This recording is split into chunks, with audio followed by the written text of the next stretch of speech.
నరసరావుపేటలోని లీలా వెంకటేశ్వర స్వామి వారి దేవస్థానంలో శ్రీ గోదాదేవి కళ్యాణం అంగరంగ వైభవంగా నిర్వహించారు. ముందుగా వెంకటేశ్వర స్వామి వారికి పంచామృతాలతో అభిషేకం నిర్వహించినట్లు ఆలయ అర్చకులు తెలిపారు. అనంతరం శ్రీ గోదాదేవి కళ్యాణ మహోత్సవం నిర్వహించినట్లు తెలిపారు. భక్తులు వేలాదిగా పాల్గొని స్వామివారి అమ్మవార్లను దర్శించుకొని తీర్థ ప్రసాదాలు స్వీకరించినట్లు తెలిపారు.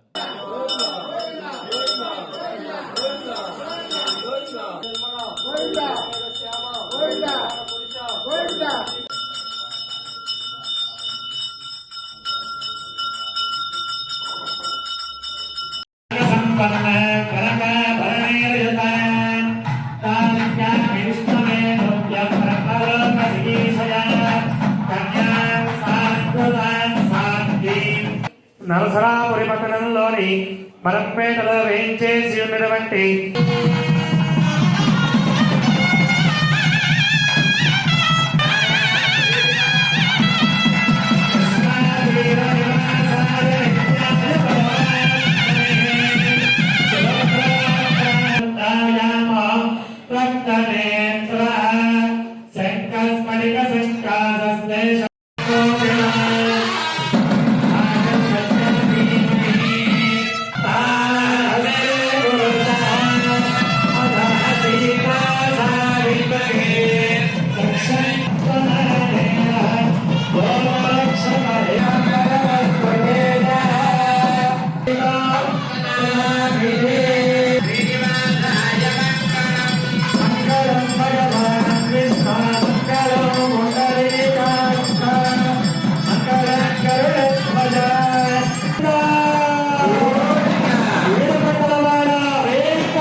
శ్రీ లీలా వెంకటేశ్వర దేవస్థానంలో గత 40 సంవత్సరాలుగా ప్రతి శ్రవణ నక్షత్రం 27 రోజులకు ఒకసారి వచ్చేటువంటి శ్రవణ నక్షత్రం రోజు స్వామివారికి 10 తెల్లవారుజామున విశ్వక్షేర పూజ, పుణ్యాహవాచన, తర్వాత మండపారాధన, అనంతరం నవకర్త స్థాపన కార్యక్రమం ఈ 40 సంవత్సరాలుగా జరుగుతూ ఉంది.